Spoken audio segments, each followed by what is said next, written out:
I just realized my mic wasn't connected. Uh... Okay. Let's turn up the game audio a bit, actually.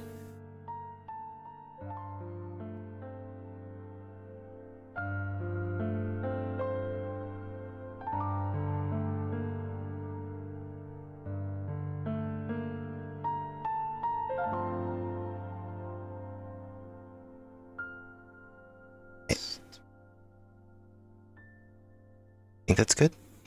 Okay. I have a sick AF card. Here. Try to plant Dino Scorpio. Dino Astapelia. Red plants are like... They're good overall.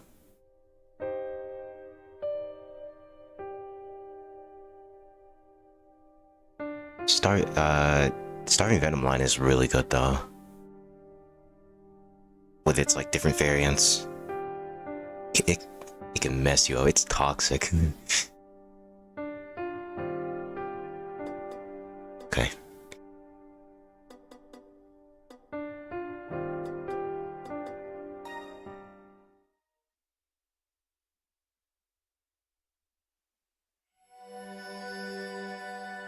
Also inversion.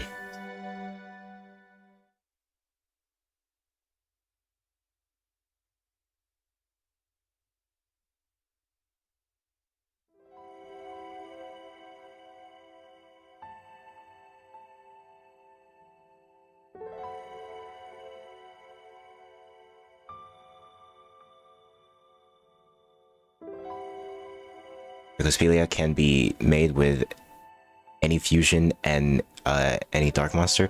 Yeah, and that's like the thing too. It's like with Predaplants and like Starving Venom in general, it's like you can just use like super poly if your opponent uses like a bunch of dark monsters, and then boom. It's disgusting.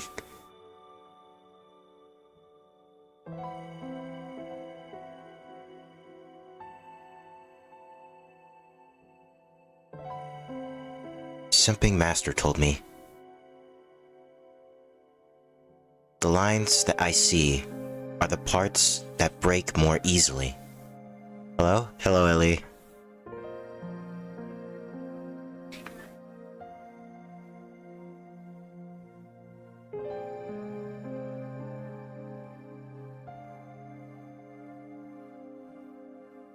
I apologize if you can hear any background noise, because my sister's like trying to make something currently right now.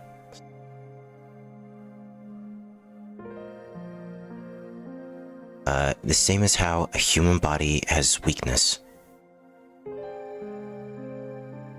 Dracosteplia, Starving Venom. My opinion.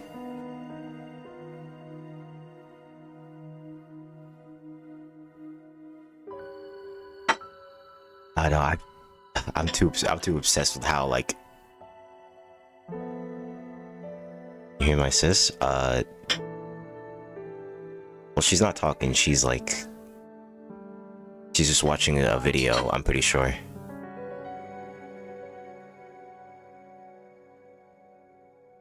Yeah, she hasn't said like a single word since she's got down here.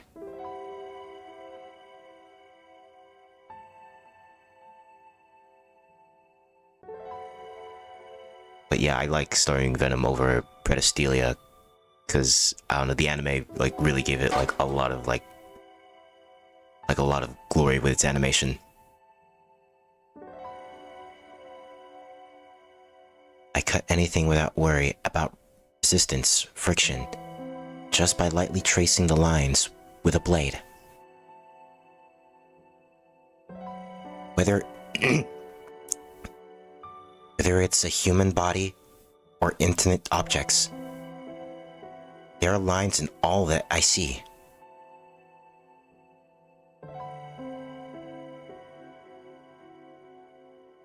Listen to me, Shiki. Everything...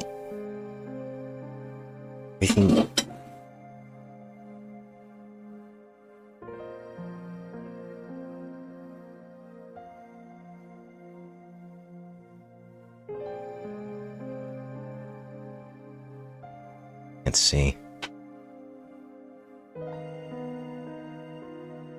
Everything is resigned to a fate of breaking down.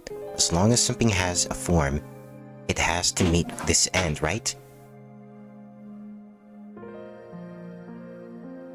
In other words, the world is stitched up. It's only ever step away from breaking apart.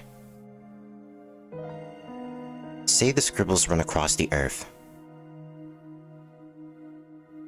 Then, only one day, for maybe no reason at all, the ground could come apart and everything would break.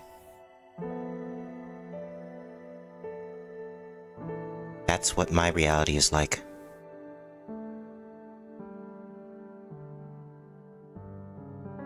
We humans are even more fragile. Injury and healing, aging and growth, prosperity and decline. All those changes lead us closer to the end.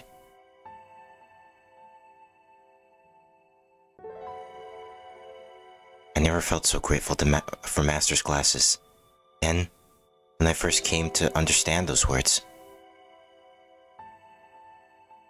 I couldn't survive if I had to see those lines all the time. Fragile lines in all things. An unbound, unstable world. Nothing can be gained. From seeing them, nothing at all.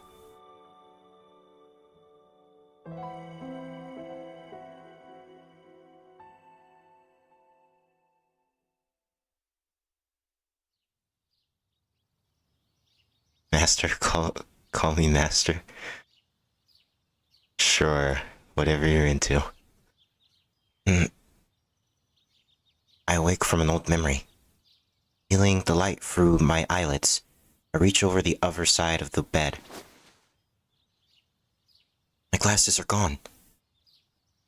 As worry creeps in, I try the other side of the pillow, where I find my glasses waiting for me. I usually make sure to place them in on my left. It must be because of that awful headache I had last night. Ew. I found my glasses before I opened my eyes. That was a terrible last night. I would have felt very...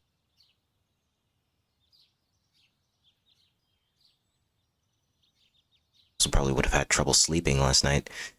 Ritual would probably look strange to anyone who saw it, but I try to avoid seeing the lines even from the moment I wake up. Good morning, Master Shiki. Ah! I look over towards the source of the voice to find the girl in the maid uniform standing by the wall. Didn't even notice her. It seems she's been there a while too. She must be here for the same reason as yesterday, to make sure I don't oversleep. No, until dawn. All avoiding it? You see, I think he's enjoying it from the sounds of it, from last night's stream.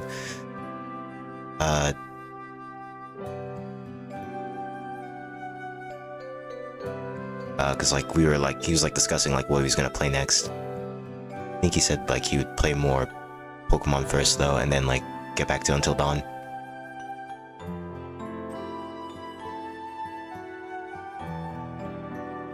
She must be here for the same reason as yesterday, to make sure I don't... Okay. Oh, sorry. I don't know why I was so surprised. Morning, Hisui. Thanks for waking me up. Please, think nothing of it. It is simply one of my duties. Hisui lowers her head solemnly. She stops and raises it back up in one fluid motion. I apologize for surprising you. It was not my intention. I will endeavor to avoid such an occurrence in the future.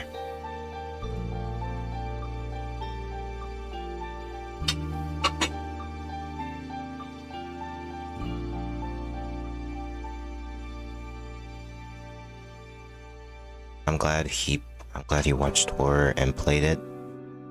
Proud. Yeah, honestly though, that horror movie was pretty boring though. Well, like, not boring, but like, it's not like, I wouldn't really call it a horror movie. It was just okay. The story was interesting, but like, it wasn't anything like too scary.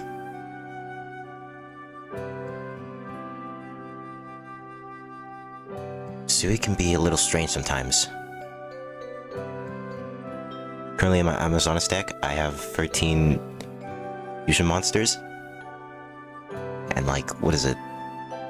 Amazonas barely have any like fusions. They only have like what?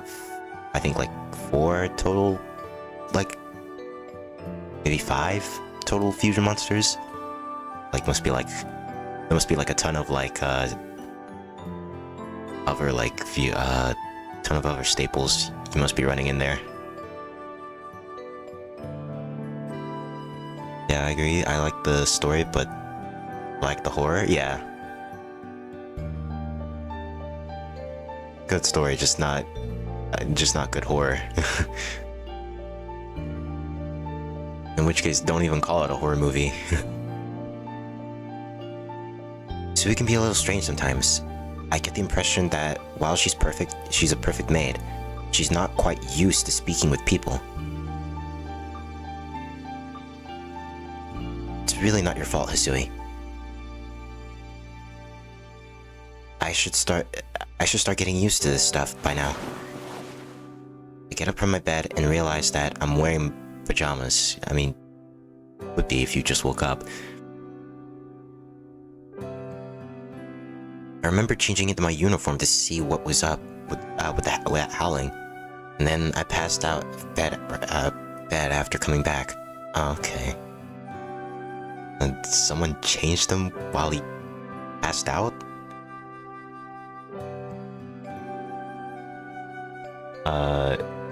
Usta, at Liger.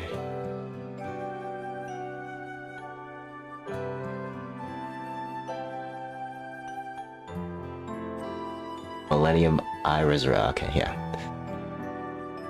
You're just like running free of... Yeah, you're running free of each, of them. You're not gonna run Amazonas Empress, though? No Empress? What's your favorite horror film? My favorite horror film was the first one I ever watched. I just don't remember the name of it, though. It was like my dad, he was like watching it on the TV, and like I wanted to watch it too. My mom didn't want me to watch it, but my dad was like, oh, he's fine, he can handle it. Like I'll watch over him. And like just like kept complaining over and over until she just like left.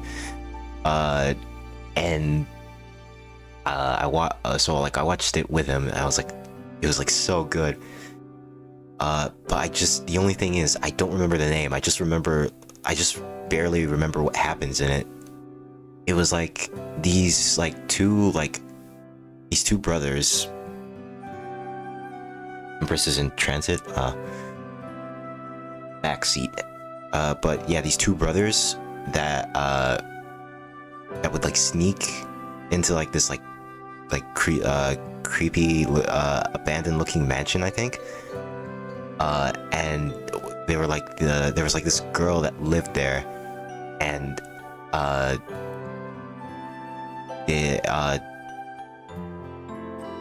what was it? One of the older brother gets like turned into like a doll, and like it was like up to like the younger brother to like save him or something like that. And like at first you think it was like the younger girl who would be doing it, but like it was actually like her parents that were behind it the whole time, and her parents are like total psychos. And I think like the both of them like escape from them. That's basically all I can remember from that movie. I just don't know the name of the movie is the thing. But I thought it was so cool.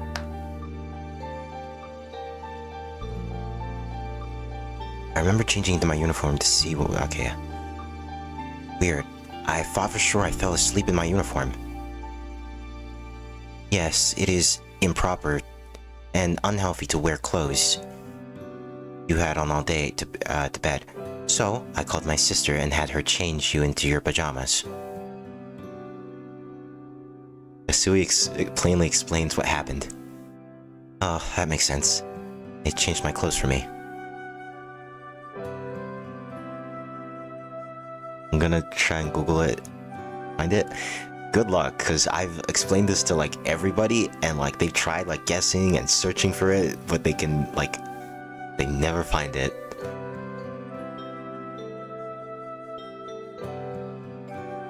Yeah, if you're able to find it, I'd be surprised and amazed, I guess. Oh, that makes sense. They changed my clothes for me. I don't know if there's anything especially unhealthy about sleeping in my uniform, but I guess it could get wrinkled. Sure are professional maids. Hold up.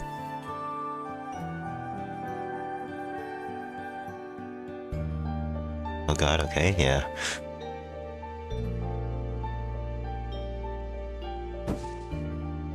You changed my clothes?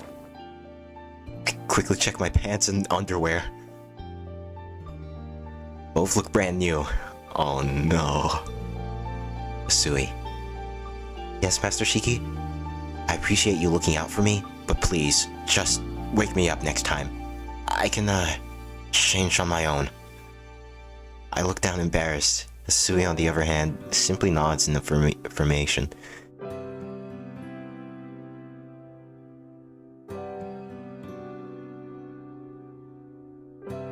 Your school uniform is folded here and ready for you.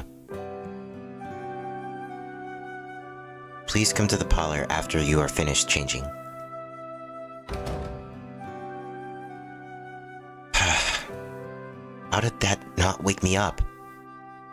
Was I really that exhausted? There's no point on dwelling on it. I can't change what's already happened. I should change and head down for breakfast. My uniform is folded up neatly. She's even gone to the trouble of ironing the shirt. It feels like putting up on a new shirt for the first time.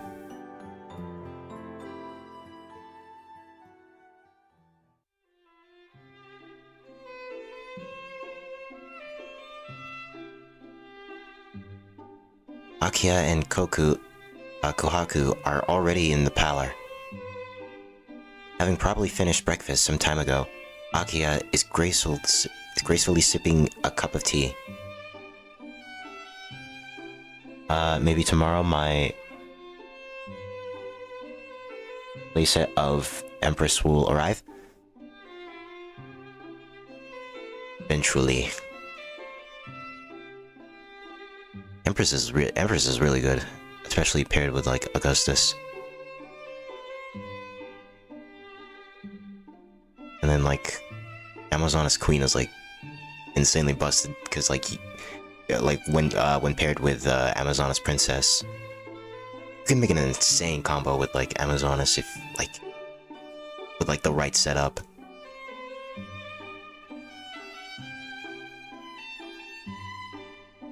Having probably finished breakfast some time ago, Akiya is gracefully sipping a cup of tea. Greet Akiya, greet Kohaku, greet them both. Greet them both as to not be rude. Morning, you two. Good morning, Shiki. Kohaku smiles radiantly, her only white apron currently occultating the warmth she naturally exudes. Akiya, on the other hand, only glances my way. Another late morning, I see. I hope you haven't confused today for a weekend. No mercy, not even in the morning.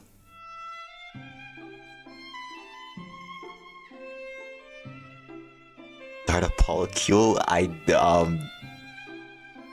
Well, definitely not with Akia, because she's a sister. She's Shiki's sister. How long ago did you watch the film? When I was like, what, 7 years old, I think? So, I would have been... probably like, around 2011, 2010.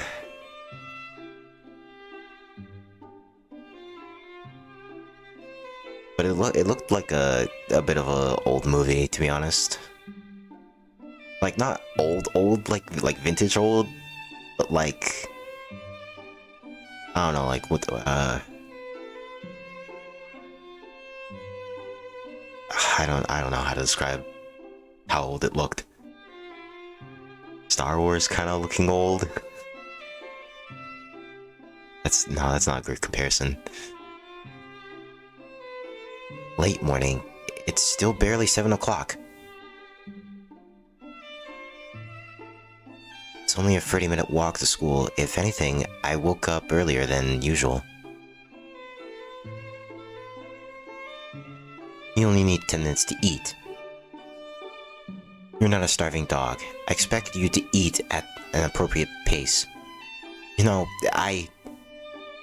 Akia wastes no time in pummeling my defenses. Her lightning-quick reflexes and razor-sharp rebukes ought to be feared.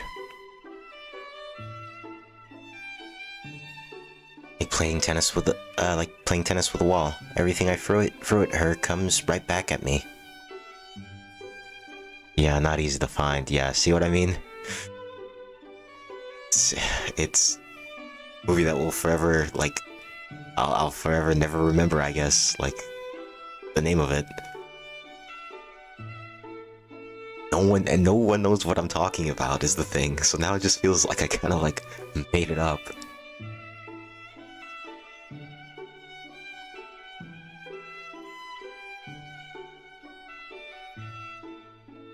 Yes? Were you going to say something? No, nothing at all. More importantly, you don't need to call me... More importantly, you don't need to call me a dog. That reminds me. I should ask about the dog from last night. Hey, Akia? About last night, is it like that a lot around here? How dare you make it up? I didn't make it up! It's real, I tell you. I remember watching it.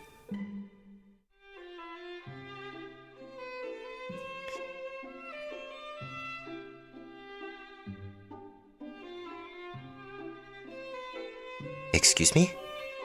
You know, last night. I bet you had trouble sleeping too, right?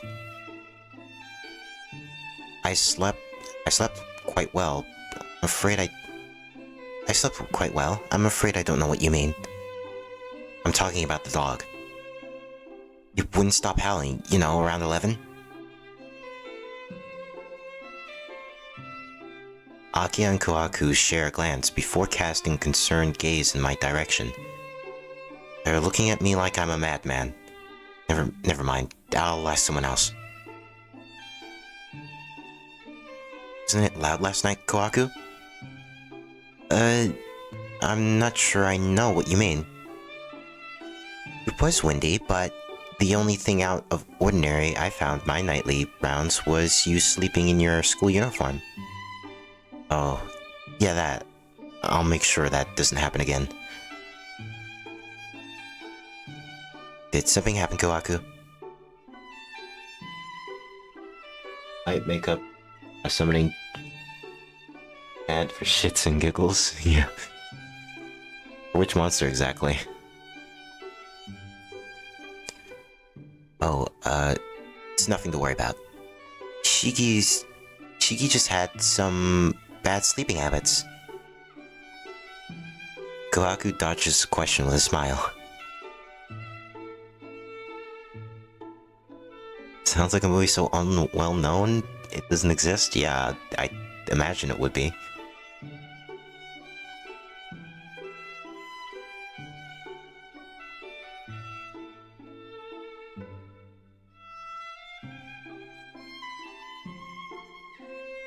two really didn't notice anything. It's awful. That dog must have howled like for 30 minutes straight. Dracopelia, Pelia or Augustus. I know it's a fusion. Yeah, well, people have like summoning chants for like fusion cards as well.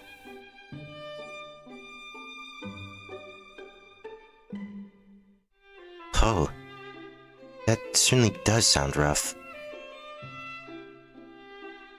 That meant to be a pun? I can't quite tell if she actually believes me or not. I guess you could say that. I don't recall anything of that sort. What about you, Kohaku? Sorry, Shiki, but I don't think there was anything like that last night. Of fusions? I've been a fusion-er since the Generation Next days. It's going to bug me? It's bugged me my whole life. I've been a fusioner since the GX era. I've grown up with... I grew up watching Yu-Gi-Oh! GX. Well, I mean, I watched Duel Monsters as well, but mostly, like, GX. Mostly GX was what I watched. Then it's settled. The only other case I can think of is that you dreamed you were being barked by a dog. With how confident they both seem, I'm starting to doubt myself now. Now that I think about it, it was weird. There wasn't even a dog when I went to look there. No. There can't have been anyone. When they say it like that, it really does feel more and more like a dream. It must be because you still have yet to grow accustomed to life here. You hear it again tonight. Perhaps we'll have to get a ferocious guard dog. A malicious smile creeps on Akia's lips. I must be going now. Please try not to be attacked by any dogs on the way to the school, Shiki. Akia leaves the parlor with a graceful stride. Kohaku bows to me before leaving to see her. I see her off.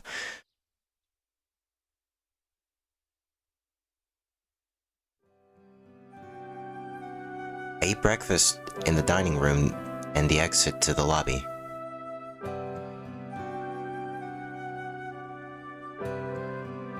Found a Reddit post that sounded like it for a second, but no.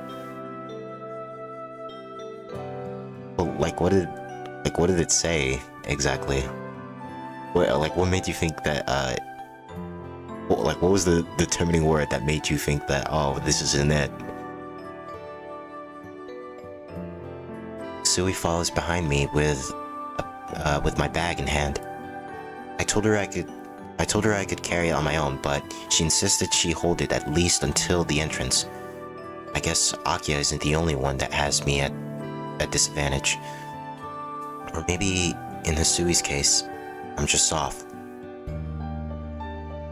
Akia beats me over the head with her colored logic. It's also hard to defy her when her status holds more weight around here than mine. It's the opposite when it comes to Hisui. I'm in the position where I can boss Hisui around, but I couldn't possibly bring myself to. There's something about the way she looks at me. I just want to listen to whatever she says. Clearly a very similar description, but it said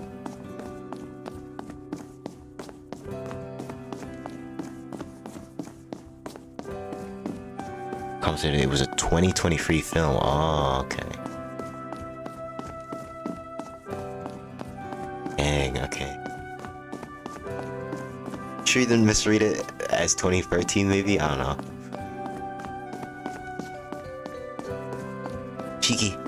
Shiki, please wait a moment. Kohaku hurries down the steps from the second floor.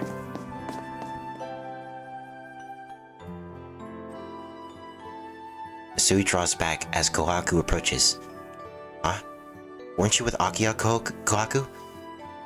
Mr. Sakia takes a car to school. She drives now? Or wait, oh wait, no, I'm probably assuming that she has like a personal driver, I guess.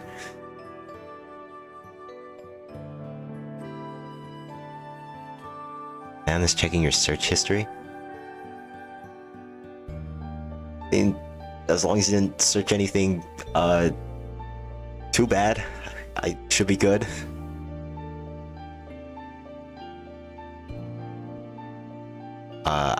I just said like, are you sure you didn't like mischeck the date or anything?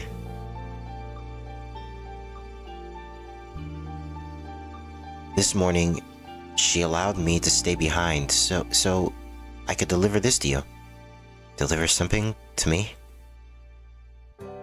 Yes, we received a package from Amariya household yesterday. A bright smile flashes across Kohaku's face. Really? Really? I'm positive I brought all my things already. Everything I used there belonged to the Amariyas. I don't actually own much aside from my clothes. I'll check again. Alright.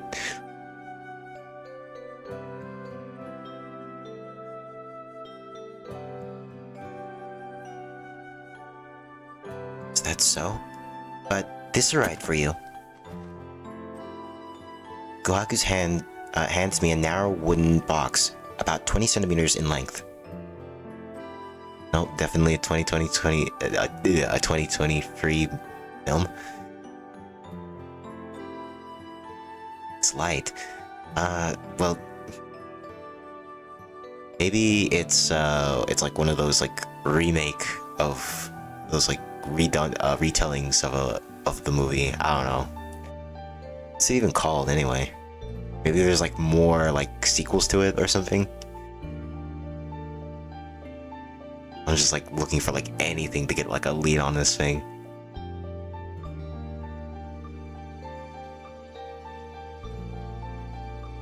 Kohaku, I've never seen this before in my life. Apparently it was left to you in your father's will. He wanted you to have it. The old man left this for me? That hardly seems real. Why would the man who forced me out 7 years ago leave me something in his will? Well, whatever. Would you mind leaving it in my room, Kohaku? Kohaku's eyes are fixated on the box. Curiosity plastered all over her face. She's like a kid staring at a birthday present.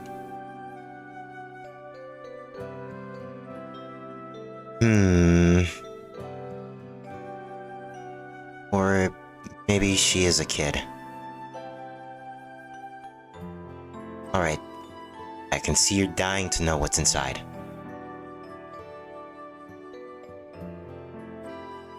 I have no idea what you're talking about. I just happen to be a little curious. Yeah, sure. Whatever you say. I'll open it, and 1, 2... The box opens with a dry clack. Inside... Oh, inside of the thin iron shaft about the 15 centimeters long. It's a metal stick. It's a plain thing, unadorned, but it seems to show signs of heavy use. My father must have really not cared for me if he left something like this. And I seem to recall the rod he used being thicker and even less decorated. I think you're wrong there, Shiki. Isn't this a fruit knife? Kohaku takes the iron shaft out of the box. You know, like a switchblade. I think it's like that. Here, watch this.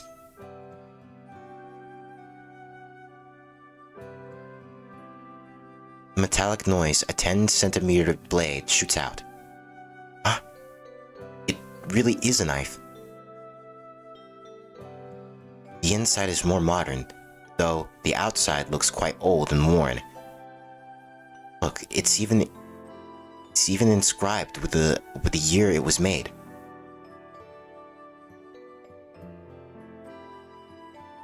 I've lost the motherfucking pose. Oh well. Guess it's lost forever, I guess.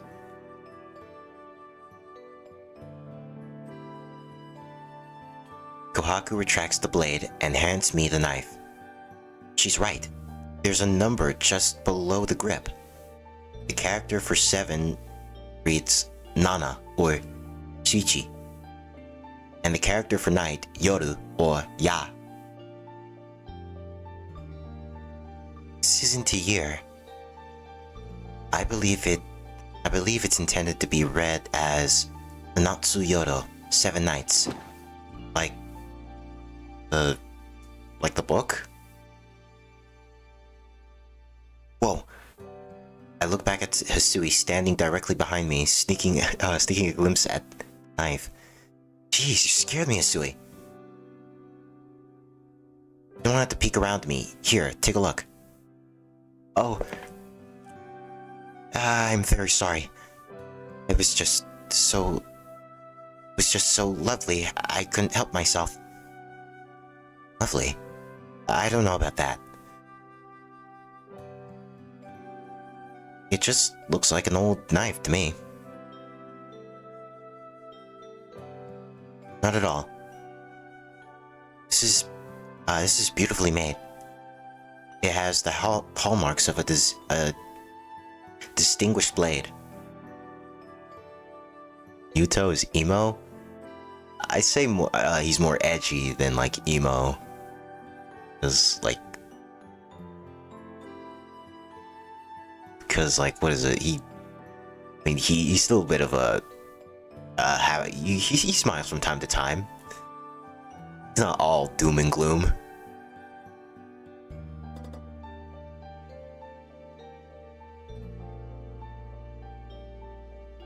Think? I don't really see it.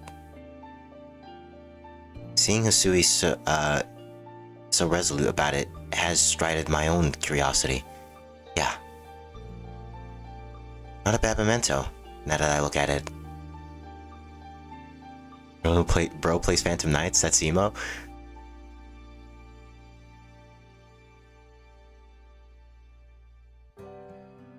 They're just ghosts in I mean, that's more goth than emo. Ghosts possessing objects. 7 nights. Could it be the name of the knife? I don't think many people would bother naming a knife, but it does seem like a relic from a different time. Stow it away in my bag. It may technically be against the law to carry it around, but one day couldn't hurt. I'll brag the Arihiko about it, though that depends on if he actually comes to school or not.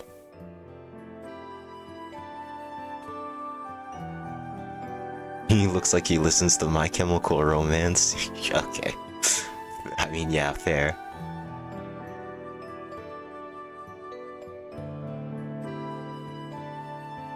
Master Shiki, are you alright on time? Shoot, I gotta get going, don't I? See you, Kohaku, and thanks for the package. Kohaku waves as we leave.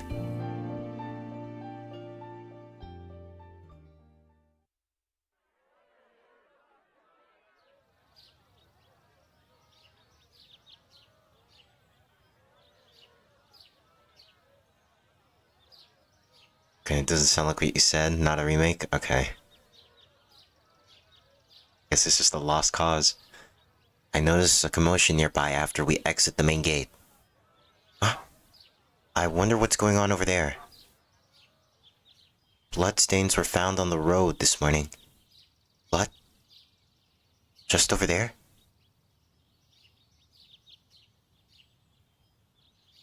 Yes, there was some on the walls of the estate as well. The police visited the mansion with some questions while you were asleep. Does that mean someone died out here? I'm gonna go watch JoJo's Bizarre Adventure. Have fun. Thanks for coming. No bloodstains were, bloodstains were all that was found.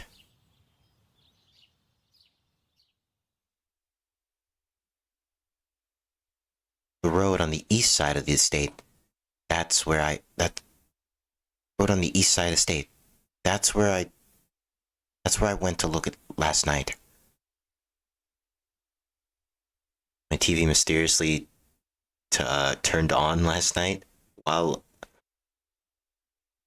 there were no batteries for remote. That is odd.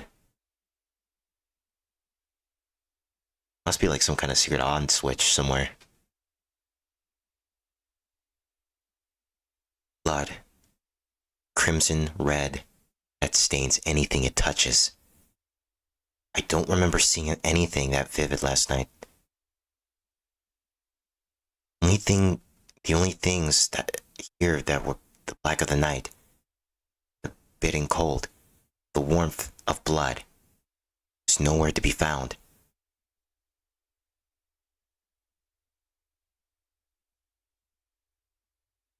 Master Shiki? Oh, it's nothing. I should get going. Thanks for seeing me off. Have a nice day. Please be careful on your way to school. Isui bows deeply. All I'm doing is going to school, but I suppose this is Isui's way of showing concern for my condition. Thanks, I will. You take care too. Thank Isui as I wave goodbye, and leave the front gate behind.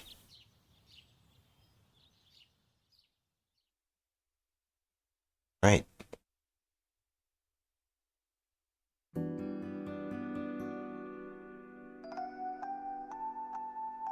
Back to school. It's just before homeroom. Classroom is as lively as always.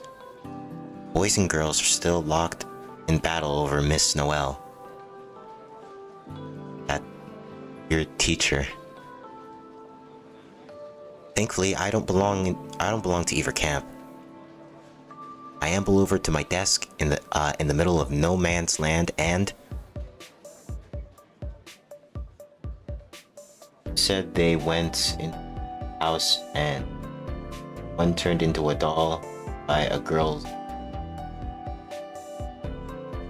parents behind it, and they escaped.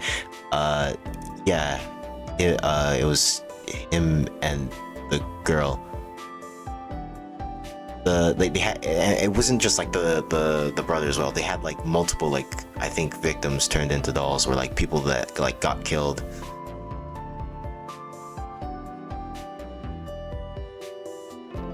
That was like the basic gist from what I remember. Yo, you're late, Shiki.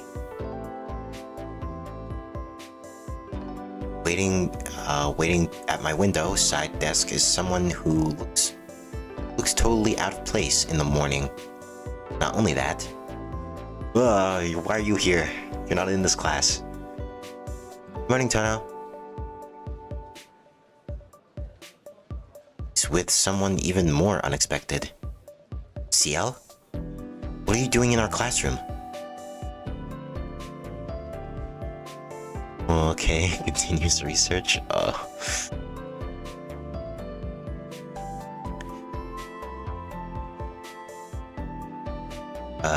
Is it so unusual? I just stopped by because I was wondering if you were around.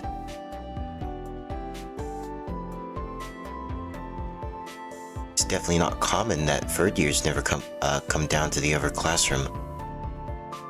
classrooms. I thought it'd be embarrassing for you to be seen with us. Really? I didn't think you were to sweat the little things. I don't mind at all, though. We're all part of the same school, after all. What a saint. I'm at a loss for words.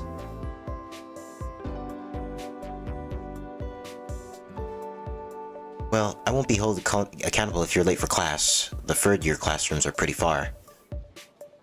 Ciel nods seriously. Yeah, she looks very serious. No need to worry about that. I may not look it, but I'm pretty light on my feet.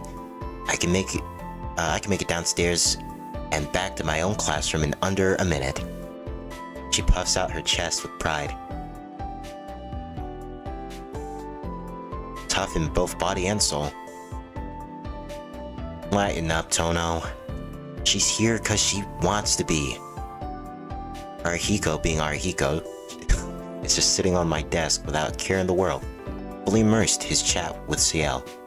I don't mind, but better get going once there's 2 minutes to the homeroom. Suddenly, feeling aware of fatigue, I voice my discontent and sit down. Tono doesn't seem to be in a very good mood today, Inui. Yep, I guess he isn't vibing with the new place. Tono's usually pretty chill, but he's got a bad habit of letting stuff he doesn't understand get him worked up. Really? He always struck me as the type to keep his cool. Not at all. He may look quiet, but he'll explode every now and again. It happens all the time, actually. He snaps just like that. He snaps, you say? Yep. You don't want to be around when he goes off, so you better stay on the lookout. Arihiko and Ciel continue whispering in front of me. If you're going to keep trading secrets, could you do it in the hall instead of next to my desk? I can hear every word. It's giving me a headache. Wait, you mean you can hear us? Yeah, I can. I didn't just hear you. I could also see when you tried to slip a hand around Ciel's waist under your guise of having your little discussion, and now she immediately slapped it away. If anything, I'm less angry and more disappointed at the sham of a performance.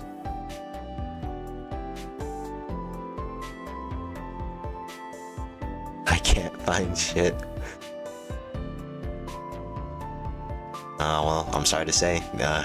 Again, no, I did say at the beginning that, like, good luck finding it, because no one has ever found it.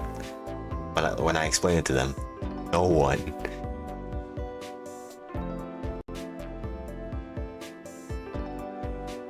Goats is peak? Wait, which Hugo? Wait, you mean Hugo? Ciel's covering her mouth with her hands, unsure of how serious we are. She may have actually intended to trade secrets. Man, classic nerd right down to the four eyes part. No, it's rude to eavesdrop on the conversations between a gentleman and a lady. Getting desperate, huh? Is your new sister really that hot? Can you introduce me sometime? Oh, Yu-Gi-Oh! Bridge series. I have not. Oh man, I haven't seen the Yu-Gi-Oh! So long.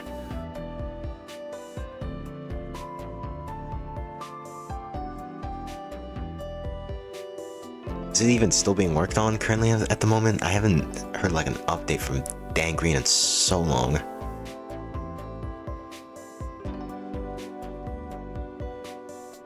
See, he seems like pretty burnt out from like a lot of stuff.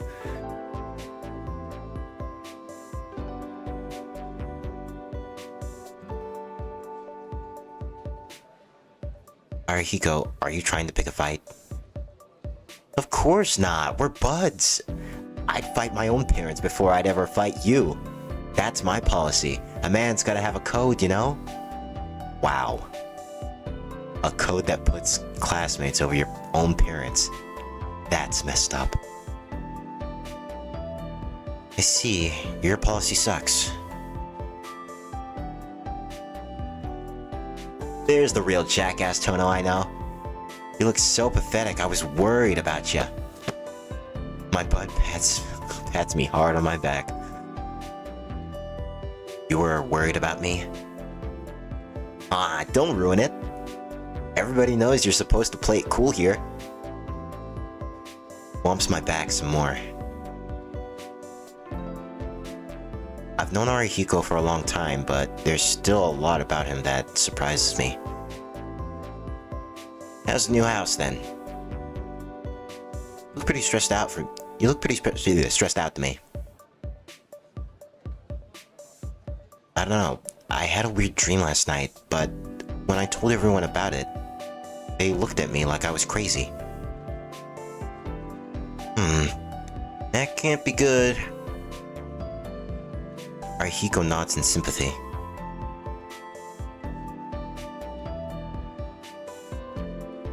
Turn to the source of silence. Ciel is watching our stupid conversation unfold with a serious look on her face. Ciel? Two sure get along well. You really think so?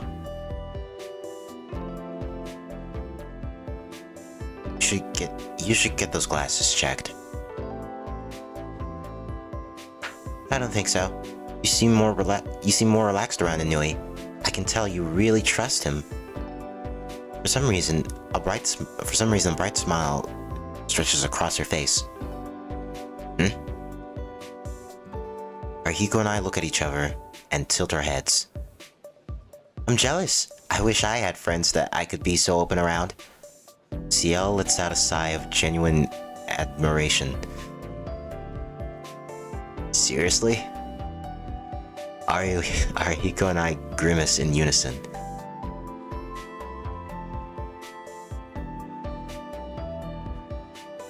Oops, looks like it's time. I'm going to head back. Oh, did you see the news this morning, Tono? I didn't. I've been so busy. Haven't had a chance. I see. I'll just be frank then. They were talking about a big mansion this morning. Is that your house? Huh?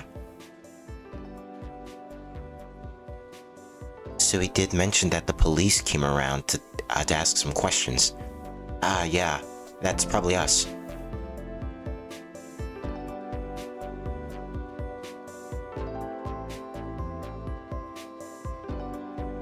I heard the cops were around this morning.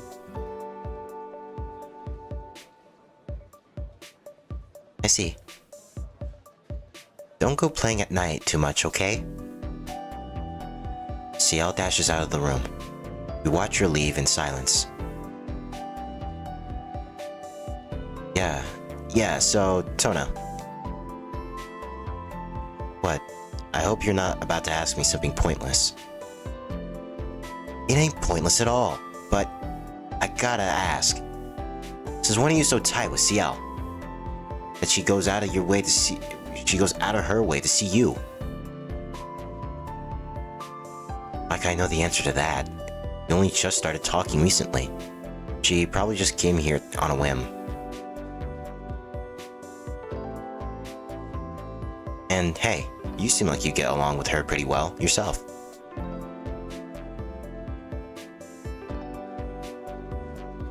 Only it took a whole week just to get her to remember my name. Oh, that doesn't sound like you. Don't you usually give up on girls who don't show any interest after the first day? I thought that was another one of your policies or whatever. With most girls, yeah, but she ain't most girls. I haven't told you, but she's totally my type. An older woman who looks good in glasses, right? Arihiko blushes.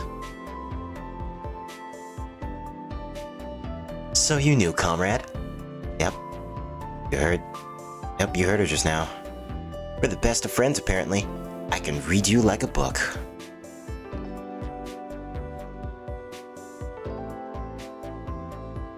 She is cute, though. I doubt many girls could talk to her without falling for her, me included. Gotcha. So you finally begun to understand how cute she. Wait, what?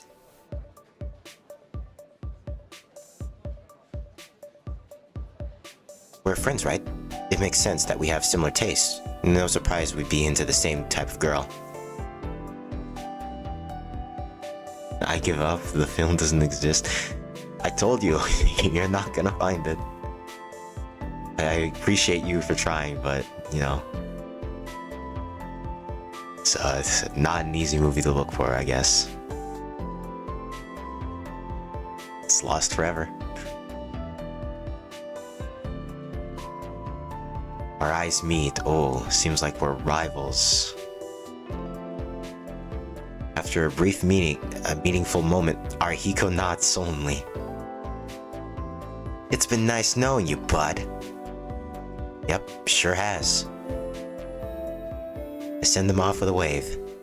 Just then, the bell for homeroom rings.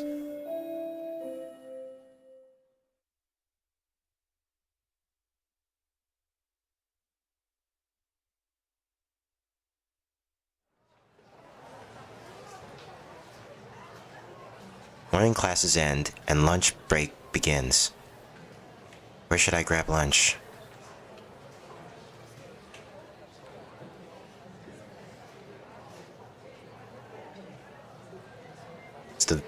Must have been so unwell known, but touch it. Rest in peace. Yeah. Won't be in the classroom, I guess. I guess I'll eat in the classroom. But I don't have much of an appetite today. Whenever I feel like this, I always throw up. If I eat anything, the best course of action would be to just rest up in the classroom, but... Yo, Shiki! Let's go get lunch. Seeing that mopey face has obliterated any appetite I did have. Okay, I'm definitely skipping lunch. Thanks for that, Arihiko. Sorry, I'm gonna pass. You're on your own today. The hell, bro? You seem to be getting worse and worse. This is your new royal lifestyle, not to... What, is your new royal lifestyle not to your liking? Oh, come on, there's nothing royal about... Oh, wait, maybe you're right. That's not royal living, then what is?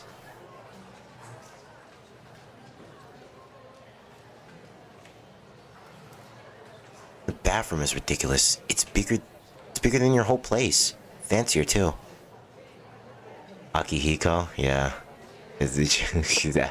It's Arihiko, not Akihiko. Sounds similar, though. Welcome to Japan. You shitting me? Damn. Who would want to live like that? Actually, I take it back. Arihiko's reaction is breath of fresh air. It's nice to talk to someone who can relate. Well, I can't exactly do much about the size of the place. Oh? But if I wake up at 7, they complain I'm late. The curfew is at 8 o'clock, and if I stay over somewhere without permission, I get grilled about it to no end. It's like I'm living in a prison. And is reusing names all the time. You say that, but that's like the same with like regular names as well. Like in like any other country, like I don't know, like Michael or names like Thomas. Those are like very like common like names that you'd hear. Like there are like people with like the same name like that. There's bound to be someone who has the same name as you. You know. It's rare to find someone who has like such a unique name.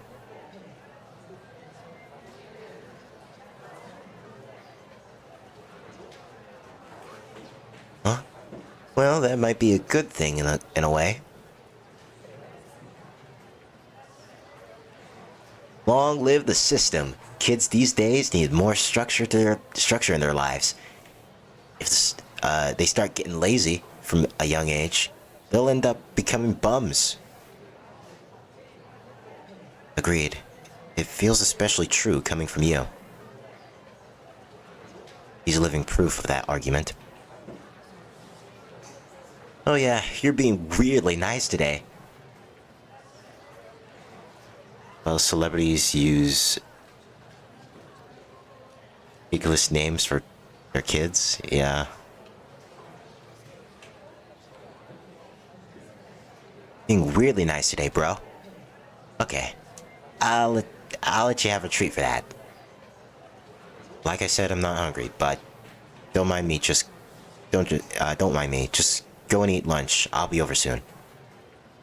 You sure? If you say so. Arihiko claps his hands together and starts to eat his pastry. Credit where credit is due. Arihiko does know his manners. Oh, she's back. Hey, Ciel. Hey there. I hear a familiar voice. Ciel comes over, carrying what appears to be a lunchbox.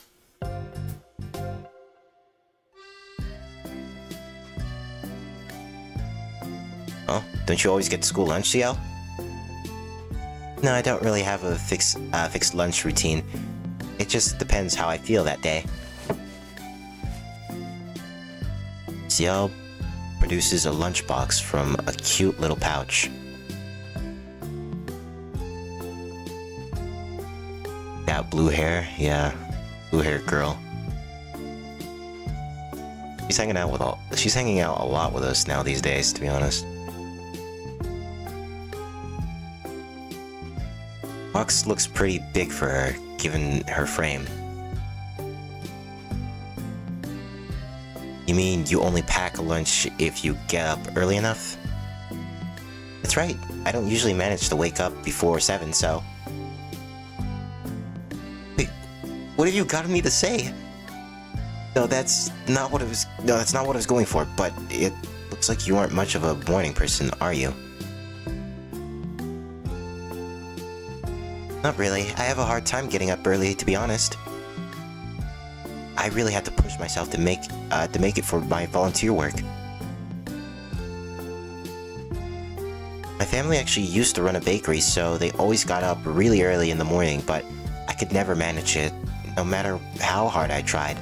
Can't imagine how mad my father got. A bakery.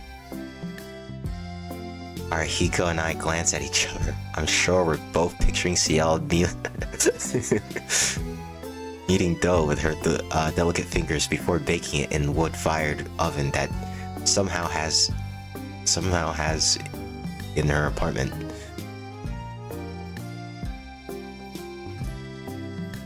My father and I fought over it for about 3 years, but in the end, he told me.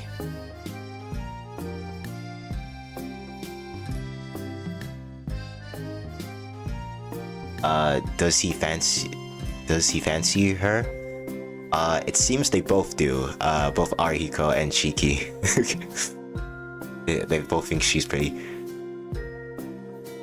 Shiki's just like me. He's into older women as well, I guess.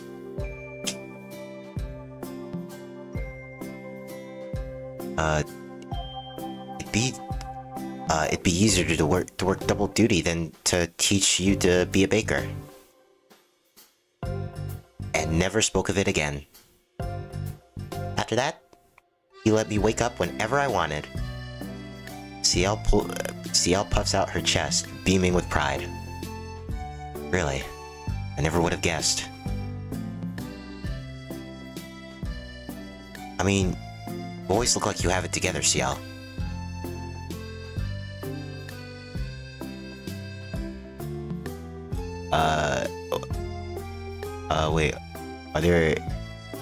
Wait, are there ages?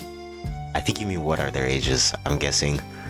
Well, okay, so they're in Japan, and Ciel is, I believe, third year, while Shiki's second year, so Shiki would be probably like 16, 17 maybe, and then as well as Arihiko, and then I'm guessing CL is like around like 17, 18 or 19 maybe.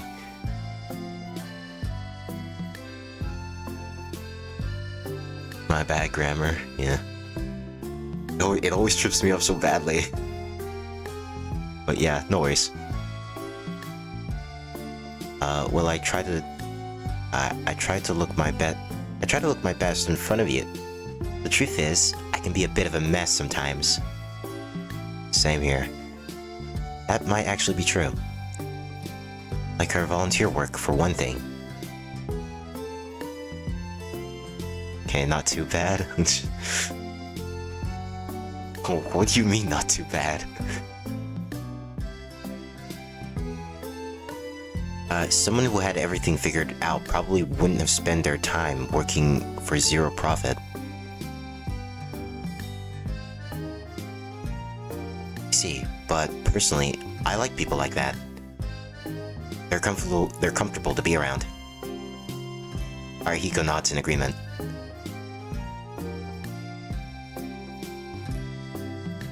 No, you really can't get lunch at school because you can't get up early enough to pack one, huh? Yes, exactly, but I do bring lunch from time to time, like today. It's just ready-made food I scrapped together though. I'm the same way.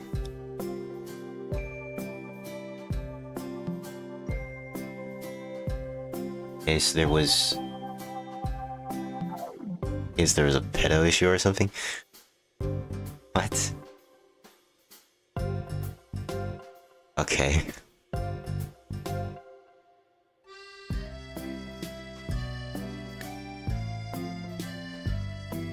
Do you two always get lunch? Nah, we're the same as you. Depends what we're feeling that day. My sister made lunch for me when I was a first year. Started doing whatever Tono does. He's all over the place, eating at the caf sometimes, just snacking over times. A saying? Okay, but who is this directed at? Like me?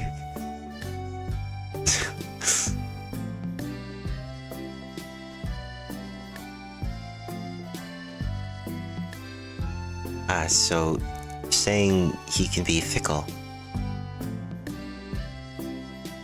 Yeah, that right. Hanging with him can get pretty exhausting, so consider yourself warned. Zale nods in agreement. She takes the lid off her lunchbox. Half of the round container is filled with rice. The other half side dishes. It's a fairly standard lunch, if somewhat large. Not you, the characters. They go to the same school, like of course they're around the same age.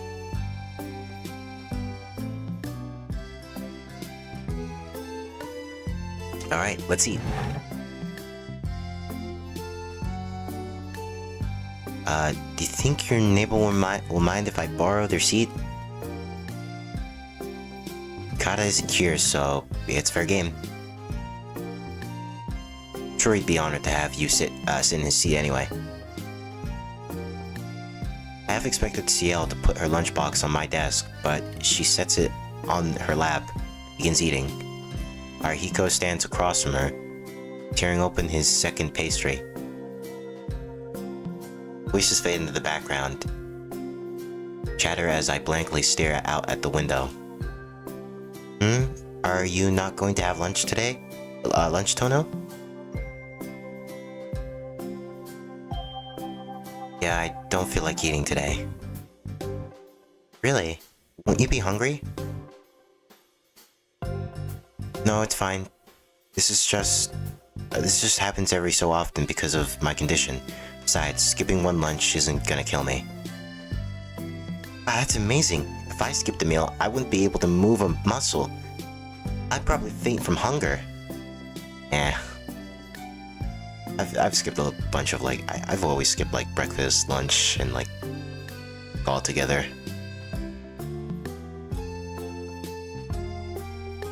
It's so embarrassing. I eat so much more than other girls, but I still get hungry again really quickly. There's nothing to be embarrassed about. You're just more developed. They say the more you got, the more energy you burn. That's all there is to it. I'm not sure that was the smoothest way to do it, but Arihiko's words tie a bow on the conversation.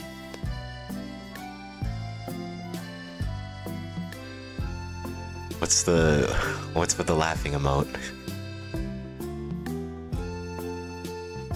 We're all growing teenagers here.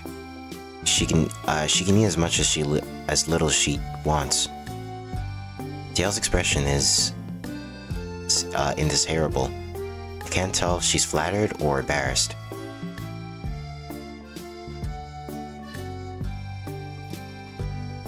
I don't do breakfast unless in the morning.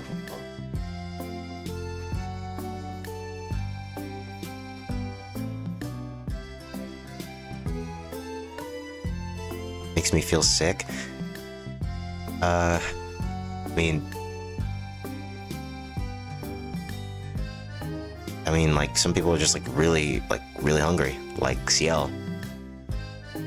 Like, if they skip breakfast, they're just, like, hungry for life, and it will drive them mad.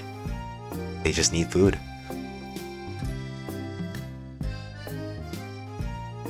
It's like, I don't know, I like fast, like, do like fasting, so, like, I can, like, handle, like, up until, like, the afternoon, I guess. Maybe even, like, way more. But, don't know, will you really be okay if you skip lunch? Yes, don't worry. I go the entire day without eating pretty often. Yeah, that's literally what I just said. And I had breakfast today, so I'll make it to the end of the day, no problem.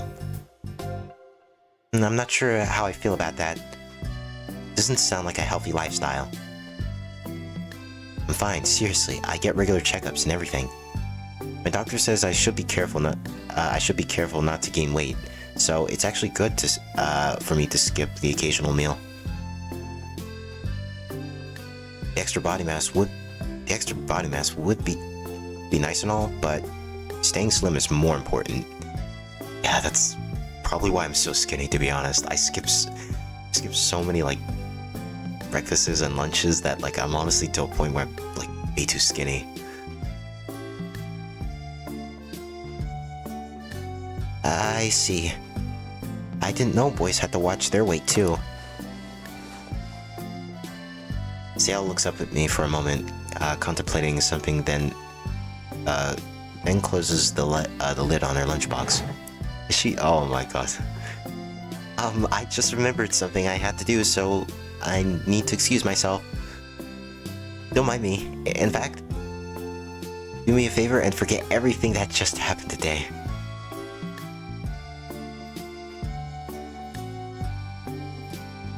Or as M would say.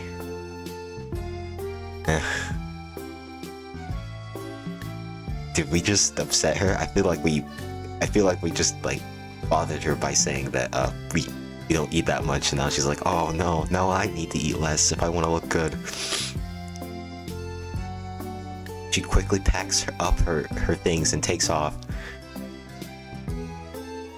Damn, she's cute. An awestruck Arihiko nods to himself confidently.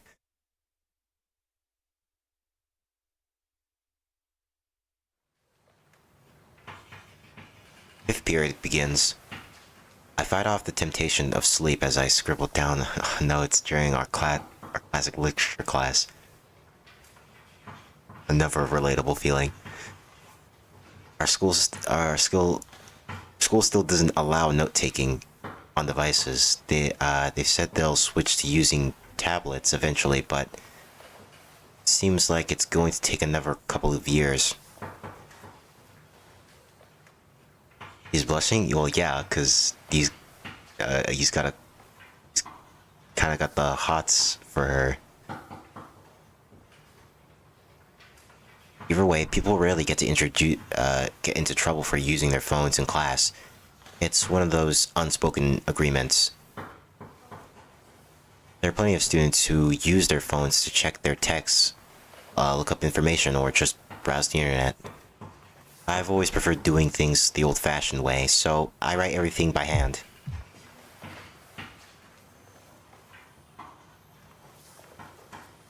It comes on without warning. A heightened, accelerated sense of awareness. My vision begins to bend, folding and twisting around the single point.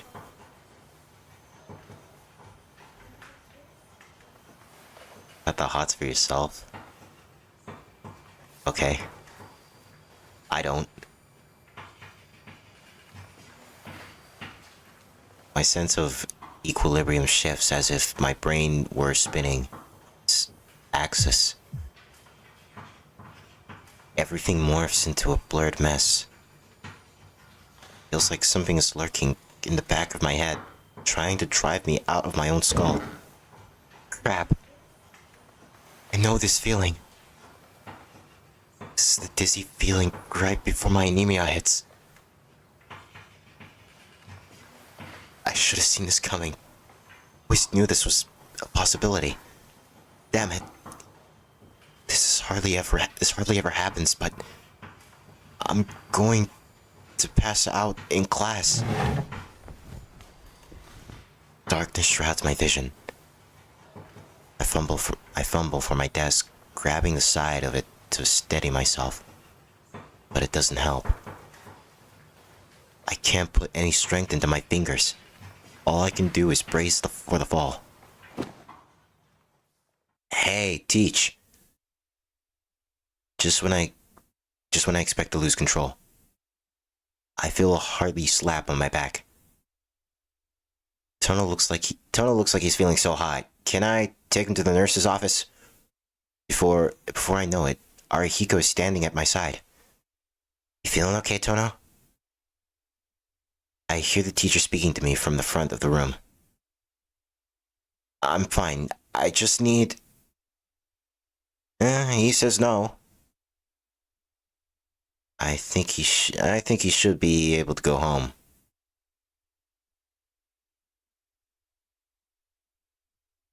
Arihiko's booming voice overshadows my attempt at a reply. Did you ever have a crush on a teacher? No, not really. I don't think so. I mean, I like my teachers, but not in a love kind of way.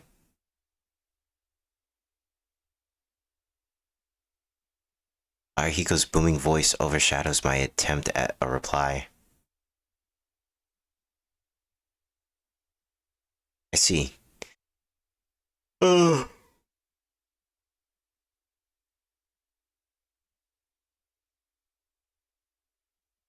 I've heard from the facility about your condition. If you're not feeling well, you're welcome to rest in the nurse's office or head home.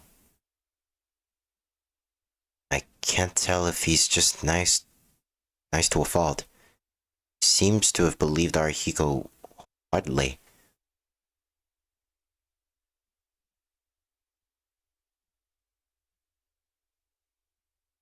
Come on, he said you could go home. You gotta say something when you're not feeling good. You're pale as a sheet, man. Arihiko scowls and slaps me across the back. I think I'll go home then. Teacher nods approvingly. Sorry, Arihiko. I didn't mean to put that on you. Don't sweat it. I've had your back since middle school, so I can tell when you're about to pass out.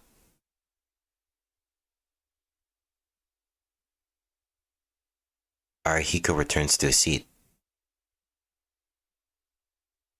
Arihi- Somehow, I get up from my seat and carry myself out the room.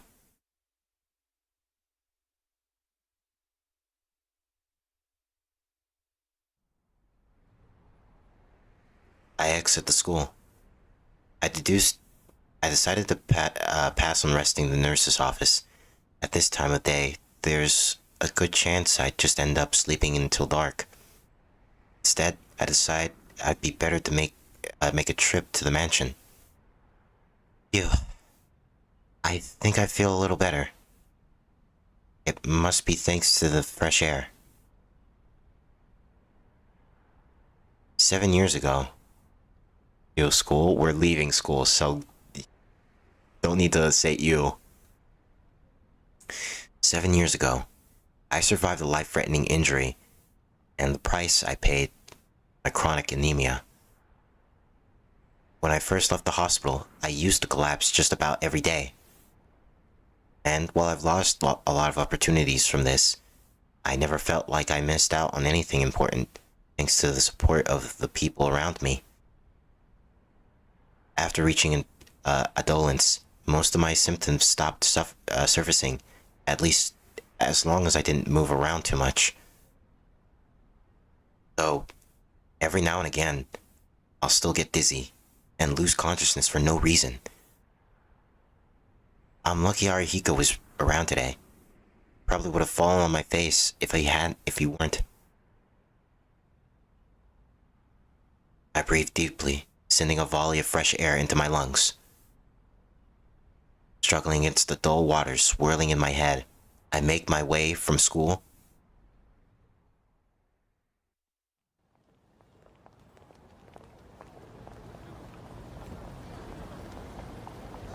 I turn onto the street leading to the station. I don't believe it. Part of my brain must still be spacing out. I believe school was terrible. Honestly, I prefer being at school than being at home, to be honest. I don't believe it. Part of my brain must still be spacing out. By force of habit, I almost went through the ticket gate. I don't live with the Amarayas anymore. I live in the Tono mansion now. There's no need for me to catch a train. Still don't feel well. I put a hand on my forehead, realize I have a slight fever. Damn, really? Yeah. I just felt more happy at school than I did at home, to be honest. Even my mom, noticed when, she saw my, photos during graduation day. It's like, you look more happy here in these, photos than you do at home.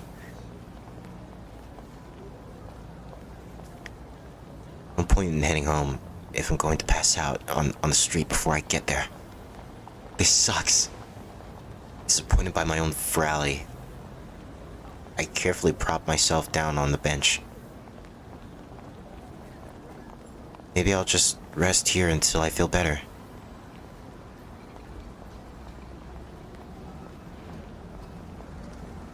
Aw, yeah. It's whatever.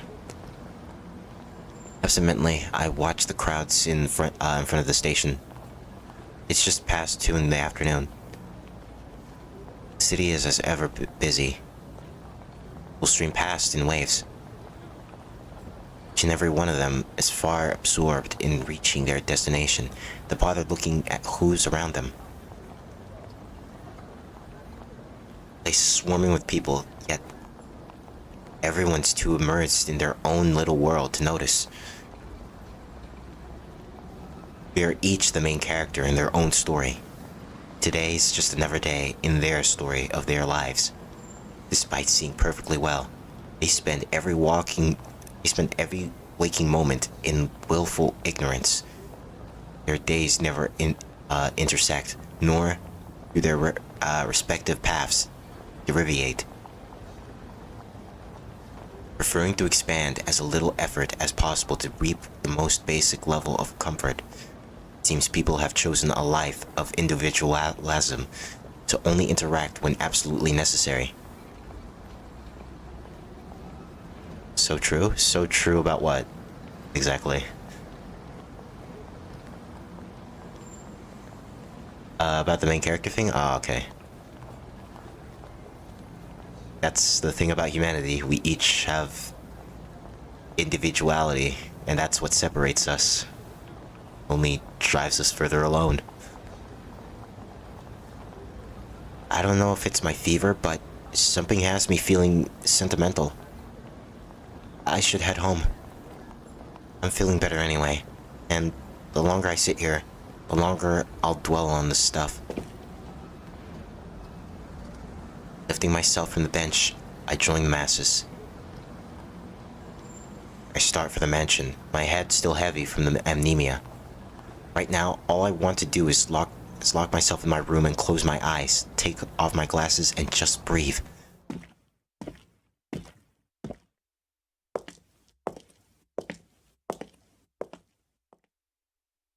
It's her. Until I see her. I'm almost certain time itself has stopped. Every part of me is being drawn in, the moment forever imprinting itself onto my memory. Golden hair, crimson eyes, white clothes against porcelain skin, pure as driven snow. Not a bliss mist to be found, like a scared summit yet untamed by man.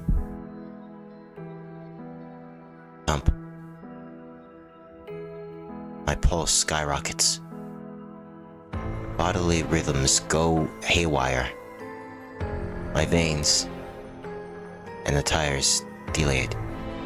Every nerve in my body fires as the phantasm feverishly warms my spinal cord. To say I'm captivated, it would be an understatement. Stopped walking what feels like ages ago.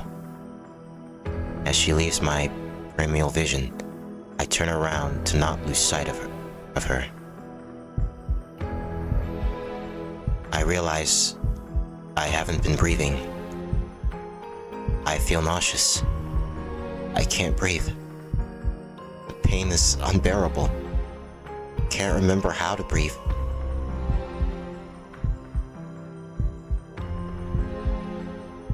Throat is on fire. My eyes feel like they're about to burst. My palms are slippery. Yet, deprived of blood, my fingertips are so cold, they're numb. I'm drenched in sweat.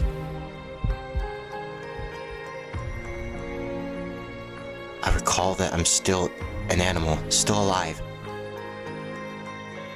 That gets me breathing again. But my will. How do you realize you're not breathing? It takes a moment, I guess. I mean, he has amnesia, so... I didn't do anything wrong. I didn't choose anything. All I wanted was to go home. My will snaps like tightrope, and I plunge into the depths below.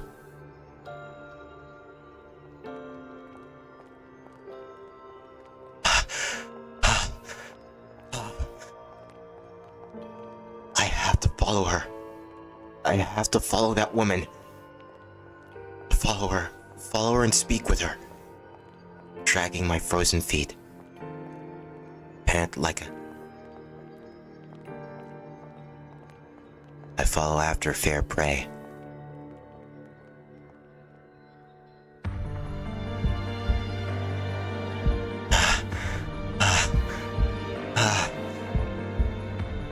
Woman walks slowly.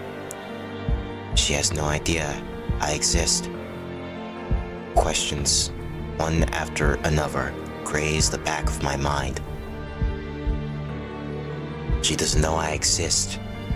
It's so goddamn stupid. She be the one? She hasn't noticed me yet. She must be returning from something. Must be. She's probably exhausted, out of strength. Which means this is it. My chance to slash for sure.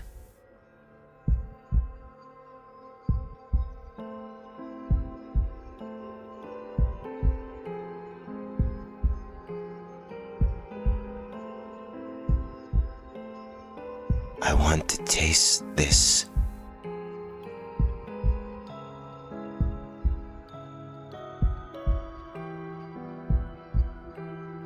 Hang on, let me get a mirror.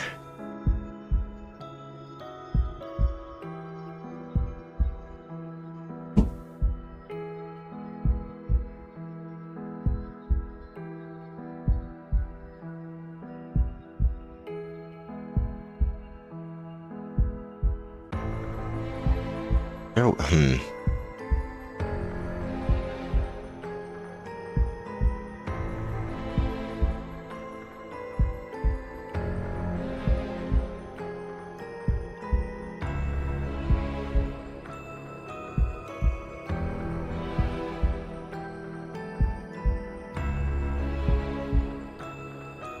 I want to taste this ripened fruit. When was I last satisfied? I want to pursue her. To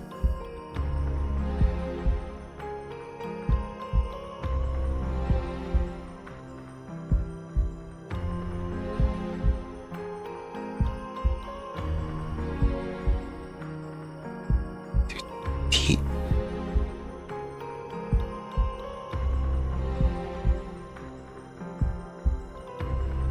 Want to pursue her, to tear her apart, not for self-gratification or mere sex, some more primal. I want to savor her.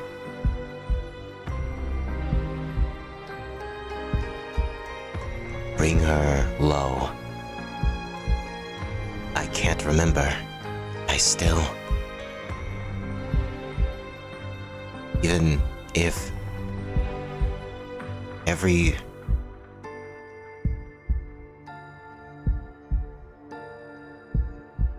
fiber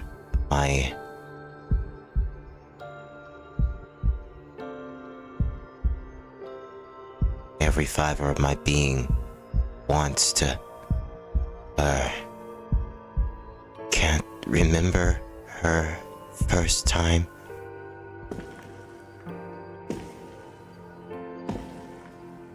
I sigh, but the breath doesn't feel like mine. I claw at my chest to stem my emotions from bursting. The woman waves through the crowd, looking delectable. My throat is on fire. I haven't been breathing. What about it? Of course I haven't. Like that would get anyone going. I take it out of my bag.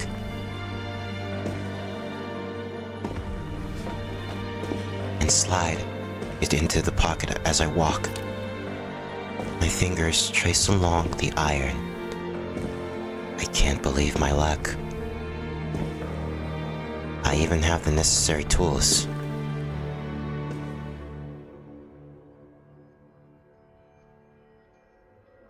Incredible. So close. Our secret rendezvous has me nearly over the edge. I should keep my distance, so she doesn't notice.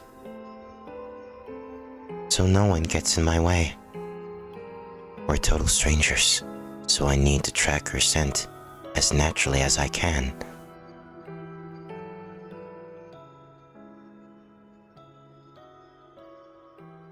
She enters an apartment complex. Automatic glass doors, tight security. Non-residents can't even enter the lobby. I wrap around the emergency exit stash. My jacket in the shadows. Cut enter. The lobby is empty. I look at the elevator. The light is stopped at the top floor. I call the elevator. The button enter.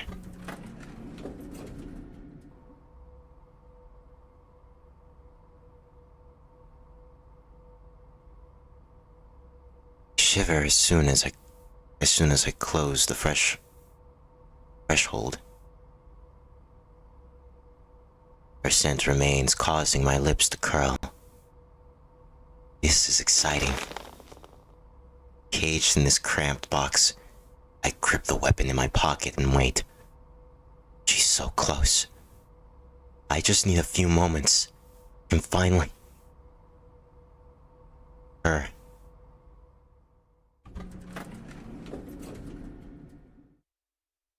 Exit the elevator.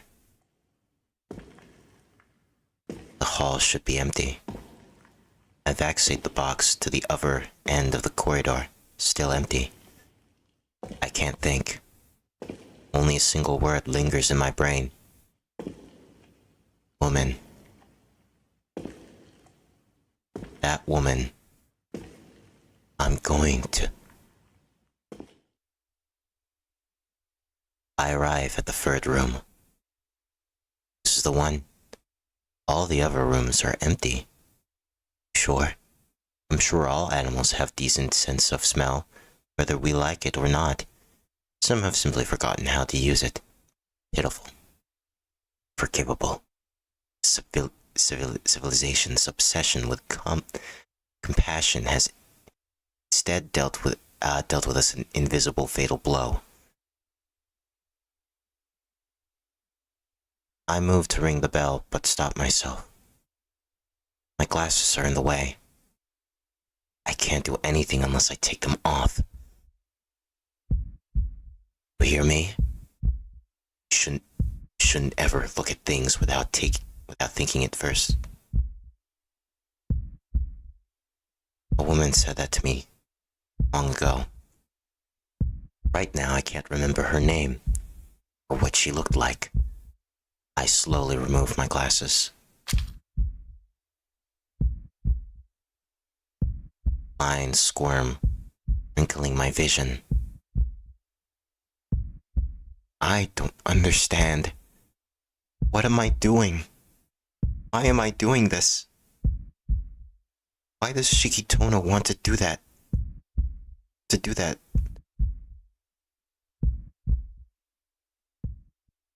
I don't know. I don't know. So I ring the bell. Be right there. I hear a voice that opens. That instant, I slide through the gap into the room. Woman tries to speak, but it's too late. Never will I hear the voice of the woman I craved. Everything is finished before it can reach me. The sound of the metal rings the moment I enter the room. It's getting strange. Was it the sound of the door? The grinding of my thoughts? A siren signaling the end? All wrong. Then, what is it? The answer is obvious. There's only one thing it could be. It's the climaxing sigh of my knife's leaving its sheath. I pass through the lines, running across the woman's body. I pass through the lines, running through the woman's body. Stab. I cut. I slice.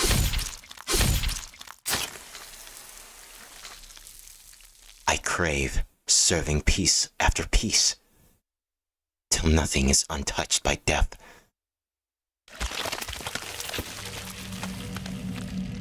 And, all in all, 17 lines across her body. Throat back, the head right, Right eye to the lips. Right upper arm, right forearm, right ring finger. Left elbow, left thumb, middle finger, left breast, lower rib cage to her heart. 2 from the stomach. 2 from the belly, inner left thigh, outer thigh, left skin across the toes, and on the left foot. Turn into Ed Gein. I don't know who that is. It takes less than a second, no longer than a mere passing glance. In that blink of an eye, it's over. She's dismembered into 17 lumps of flesh.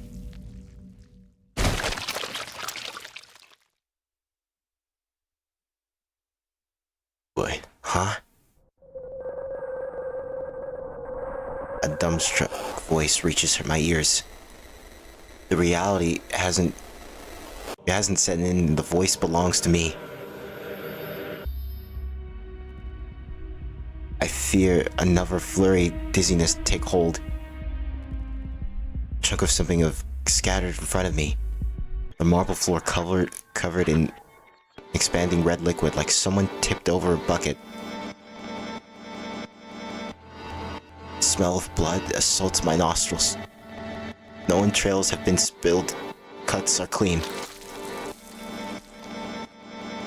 But red masses creep steadily over the ground. It's strange. There's nothing in the room except for me and the woman's scattered remains. What if I... Pull of the vivid crimson. The knife is still in my hand. She's dead. Of course she is. No human could have survived something like this. Why?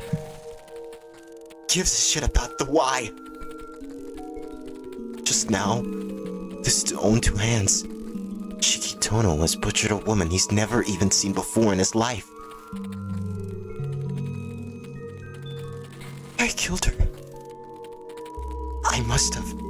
Or am I wrong? I don't have a reason, so... This can't be. I never had a reason to do this.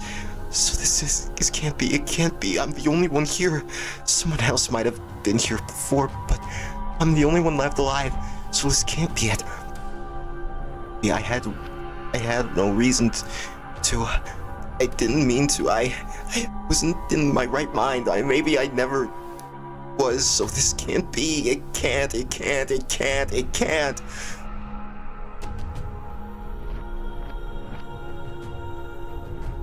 The pool of red continues to swell. Slow, slick wave. It's almost at my feet now. I try to lift my feet, but it's too late. Woman's red blood. It's vicious like tar. Red stretched from the floor, clinging to my raised soul.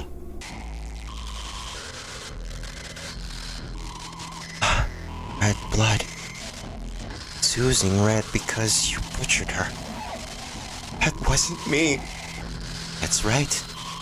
It wasn't me. Can't have been. It wasn't me. It must be. Some kind of bad dream. This is the reality I've created. I can't even go down. Some kind of bad dream. That's it. This is just a terrible dream. For some reason, the smell of blood feels so fresh, so real. No. No, you didn't kill her. Or did kill her.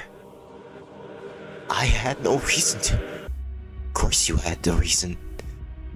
You saw her, you could only think of one thing.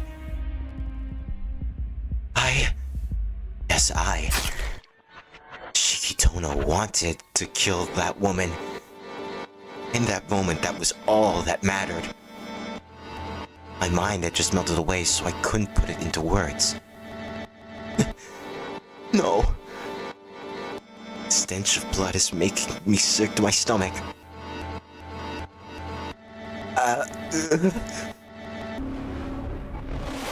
Contents of my stomach flow up.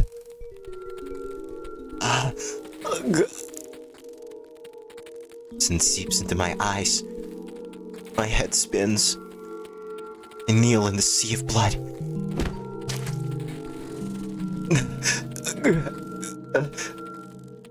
Bile rushes up my throat. I empty the contents of my stomach.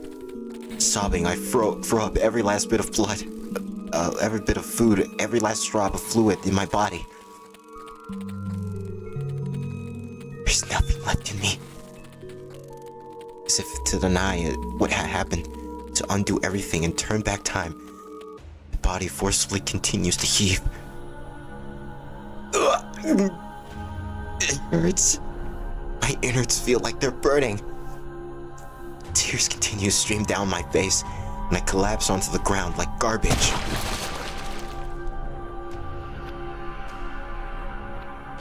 I am awash in red. Pain seeps through me as I see crimson everywhere. It all feels like a dream. My tears keep spilling. I'm miserable because I killed someone. No, it's not right.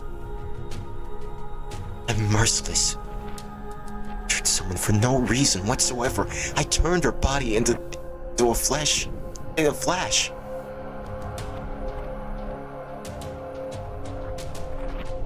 Don't understand what's happening.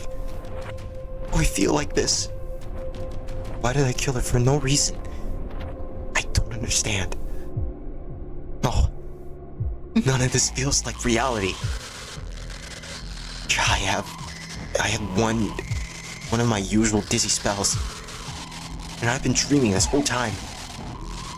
No. How can just one little knife do this to a person? And when the butcher saw, I'm pretty sure that this should have taken all day. This can't be possible. Just a knife. Those lines never existed in the first place. I've been fooling myself into thinking... No. Bile drips from my lips. Covered in it. From my chin down. There's crimson mixed in. Stomach, despite being empty, continues to squirm and contact, causing my esophagus and throat to bleed. Oh, it hurts. That's how I know this isn't a dream. I'm just lying to myself. I was wrong. I knew all along. I craved the woman from the moment I saw her. The same goes for my eyes. I knew the lines meant I could cut anything I see like paper. And I knew that deep down that this applied to humans as well. But I never gave it a second thought. I was intent on living an ordinary life. If I was capable of killing a person like this, I should have gouged my eyes out, at least shunned human contact. Sorry, Master. So sorry. Such a simple promise, yet I couldn't keep my word. Myself again? Don't know. The impulse that was so strong just a moment ago seems to have faded entirely. But the thought of fighting the urge didn't even cross my mind. Kill this woman, as if it were perfectly natural. I followed through thinking nothing else. So the answer is simple. I must be insane. It probably began 7 years ago. Ever since the accident that should have killed me. Ever since I miraculously returned from the brink of death.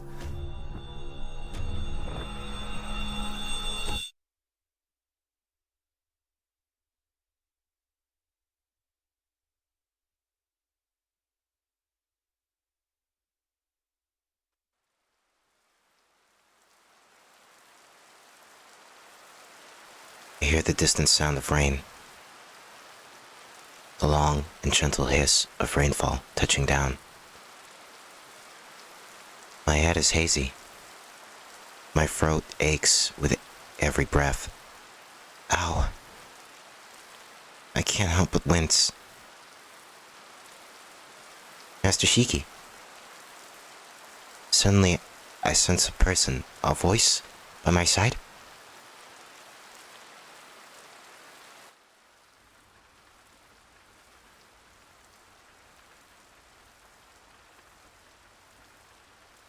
I'm in my room. I find myself lying in my own bed. I put on the glasses that are placed next to my pillow.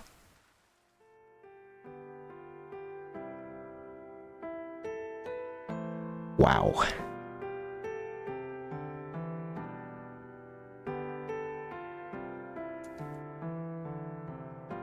Good morning, Master Shiki. Sui. Yes, how are you feeling? What a strange question to ask. How am I feeling? Why would I... Why? That's a good question. Why? Am I sleeping here? Even though I stopped short of saying it. The reason part of me hits the brakes, compelling me not to utter that word. Sui, why am I here? Do you not remember, Master Shiki? Sui froze her brow ever so slightly. We received a call that you left school early. When you failed to arrive before nightfall, Kohaku went to look for you. She found you in the park. The park? You mean the one near here?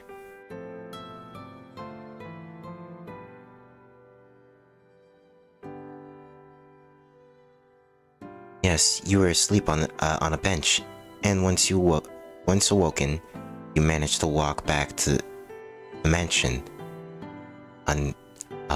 unassassinated. Don't believe it. I can't remember that at all. It's not surprising you have no memory of it. Your amnesia left you rather weak. I imagine your mind was still clouded.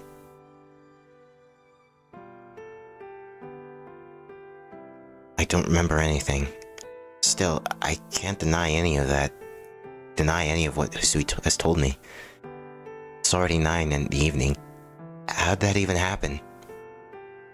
After returning you quickly retired to your room, saying you wished to rest, we offered to call a doctor, but you told us that this happens often and is nothing to worry about. Huh?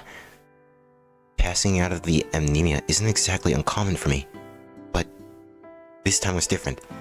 I killed someone. No, wait. Sui, what did I look like? Huh?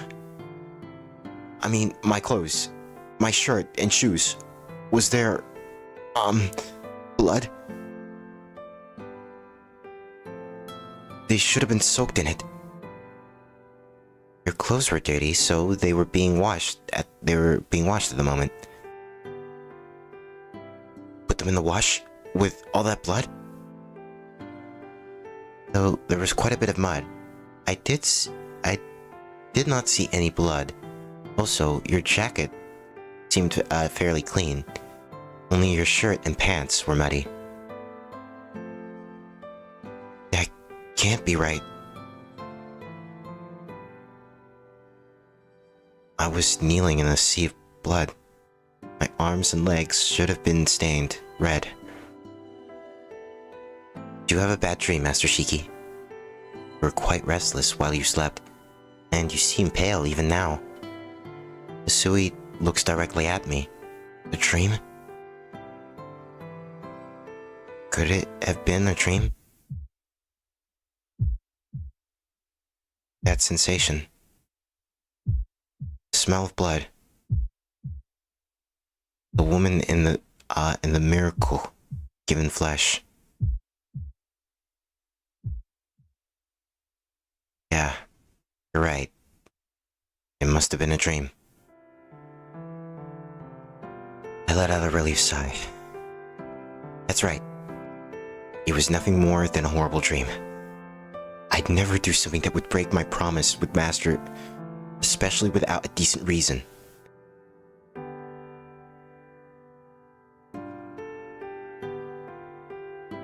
Is the stream still going?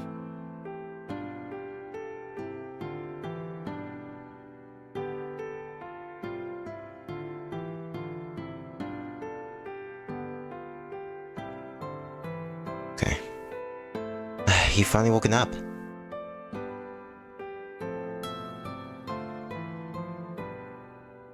If you're well enough to eat, I can prepare dinner for you. Oh, right, dinner. I know it was only a dream, but I still can't get the color or smell of blood out of my head.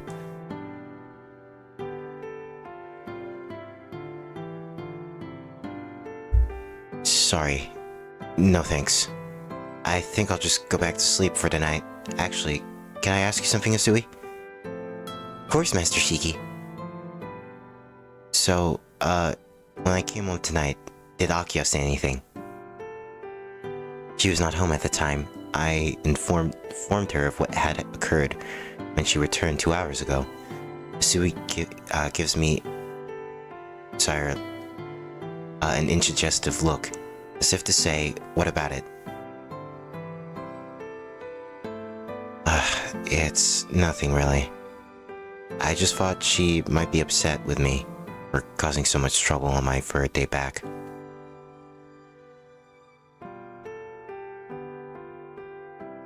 Mrs. Akia did seem upset, but I do not believe she was angry. Asui takes a step back after she speaks. Excuse me, I must be going. Please call if there is anything you need. Right. Thanks. Oh, one more question? Yes, Master Shiki? It's raining outside. Huh? When did that start? It began sometime before you returned. You were already soaked when Kohaku found you. Really? Don't remember that either. Guess my anemia was practically bad this time. Should have just rested at school. Good night. Sorry for everything.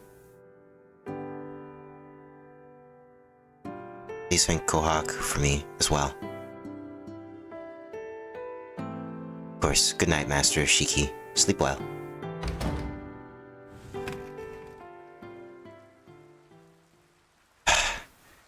Just a dream. Words feel bleak coming from my lips. Nothing feels real. Not the horrible dream, nor the fact that it was a dream. Rain outside falls hard. My head is still a little heavy. I peer at my chest. My scar from 7 years ago stands out starkly against my skin.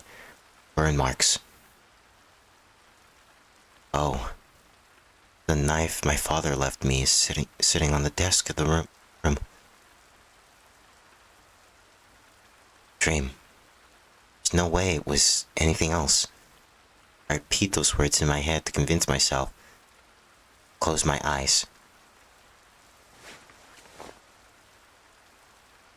I exhale deeply, like I'm trying to expel some deep-seated odor from my lungs.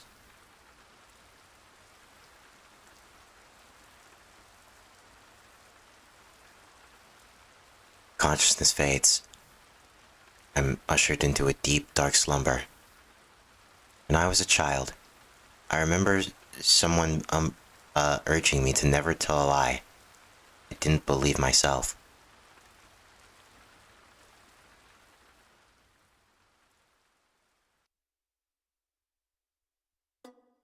Okay, I'd say this is a good spot to end stream.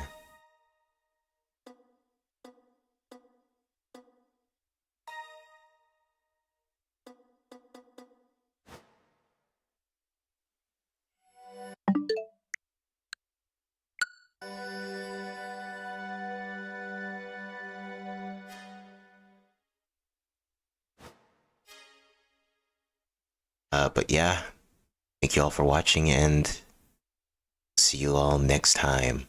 Bye bye.